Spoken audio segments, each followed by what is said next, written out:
Olá, alegria de estar aqui com você e de compartilhar um capítulo do livro Ao Encontro da Sombra, um estudo sobre o potencial oculto do lado escuro da natureza humana. É uma coletânea de diversos artigos de psicólogos, psiquiatras e mitólogos. Para hoje eu escolhi o capítulo 56, cujo título é Para o Homem na Meia-Idade. O autor é Daniel Levinson, um psicanalista americano. Na transição da meia-idade, e à medida que revê sua vida e considera como dar-lhe um significado maior, um homem precisa chegar a um acordo, de uma maneira totalmente nova, com a destruição e a criação como aspectos fundamentais da vida. O crescente reconhecimento de sua própria mortalidade torna-o mais consciente da destruição enquanto processo universal. Sabendo que sua própria morte não está muito distante, ele anseia por afirmar a vida para si mesmo e para as gerações vindouras. Ele quer ser mais criativo. O impulso criativo não significa apenas fazer algo. Significa trazer algo à vida, fazer nascer, gerar vida. Uma canção ou um quadro, até mesmo uma colher ou um brinquedo, quando feitos dentro de um espírito de criação, assumem uma existência independente. Na mente de seu Criador, eles têm um ser próprio e vão enriquecer a vida daqueles que lhes estão ligados. Desse modo, ambos os lados da polaridade, destruição-criação, se intensificam na meia-idade. A aguda sensação de sua própria destruição final intensifica, no homem, o desejo de criar. Seu crescente desejo de ser criativo é acompanhado por uma maior percepção das forças destrutivas que existem na natureza, na vida humana e nele mesmo. Para o homem disposto a olhar, a morte e a destruição estão por toda parte. Na natureza, uma espécie se alimenta de outras espécies, que por sua vez servem de alimento para outras. A evolução geológica da Terra envolve um processo de destruição e transformação. Para que algo seja construído, algo precisa ser desestruturado e reestruturado. Nenhum homem chega a determinada idade sem alguma experiência da destrutividade humana.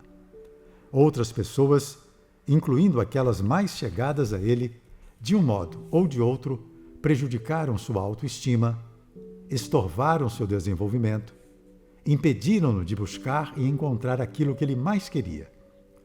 Do mesmo modo, ele mesmo, ocasionalmente, causou grande sofrimento aos outros, até mesmo a seus entes queridos. Ao reavaliar a sua vida durante a transição da meia-idade, um homem precisa chegar a uma nova compreensão de suas queixas contra os outros pelos danos reais ou imaginários que lhe causaram. Durante algum tempo, ele talvez fique totalmente imobilizado pela raiva impotente que sente em relação aos pais, à mulher, aos mentores, aos amigos e aos entes queridos, que, como ele agora percebe, causaram-lhe sérios ferimentos. E o que é ainda mais difícil, ele precisa chegar a um acordo com suas culpas, as suas queixas contra si mesmo, pelos efeitos destrutivos que teve sobre os outros e sobre si mesmo. Ele precisa perguntar-se: como foi que falhei em minhas responsabilidades de homem adulto para com meus entes queridos e para os empreendimentos que afetam muitas pessoas? Como foi que traí a mim mesmo e destruí minhas próprias possibilidades? Como posso viver com a culpa e o remorso? Sua tarefa relativa ao desenvolvimento é compreender mais profundamente o lugar da destrutividade na sua própria vida e nos assuntos humanos em geral. Grande parte do trabalho nessa tarefa é inconsciente. Implica, acima de tudo, retrabalhar os sentimentos e as experiências dolorosas. Alguns homens articulam uma nova percepção consciente em palavras. Outros, nos padrões estéticos da música, da pintura ou da poesia. Mas a maioria dos homens simplesmente vive essa percepção em suas vidas cotidianas. De qualquer modo, um homem precisa chegar a um acordo com as suas queixas e suas culpas. A visão que ele tem de si mesmo como vítima e como vilão da história contínua da desumanidade do homem para com o próprio homem. Enquanto estiver excessivamente oprimido pelas suas queixas ou culpas, ele será incapaz de superá-las.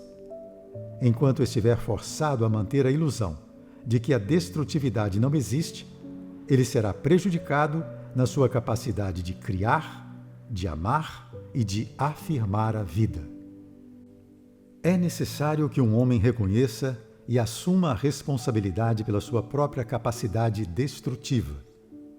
Mesmo sem intenções hostis, ele às vezes age de uma maneira que acarreta consequências danosas para os outros. Enquanto pai, ele pode educar os filhos com as melhores intenções e os piores efeitos. Como namorado, ele sente que seu amor esfriou de repente e se afasta. O casamento pode deixar de ter sentido, mas mesmo assim a mulher pode sentir-se abandonada e traída. Como chefe, ele tem a obrigação de rebaixar um funcionário digno, mas incompetente. E com isso, afeta a autoestima e as perspectivas futuras dessa pessoa. Nenhum ato pode ser totalmente benigno nas suas consequências. Para que tenhamos o poder de fazer grande bem, precisamos suportar o fardo de saber que causaremos algum mal, no fim, talvez, mais mal do que bem. Já é bastante difícil reconhecer que podemos ser involuntariamente destrutivos. E o mais doloroso de tudo é aceitar que sentimos desejos destrutivos em relação aos outros, até mesmo aos nossos entes queridos. Existem momentos em que o homem sente ódio e aversão pelos seus familiares, momentos em que gostaria de abandoná-los ou agredi-los, momentos em que os acha intoleravelmente cruéis, ofensivos, mesquinhos, controladores. Ele muitas vezes sente uma intensa raiva ou amargura sem saber o que a provocou ou contra quem ela se dirige. E ele, na verdade, causou o sofrimento aos entes queridos de propósito, com a pior das intenções e, em alguns casos, com a pior das consequências.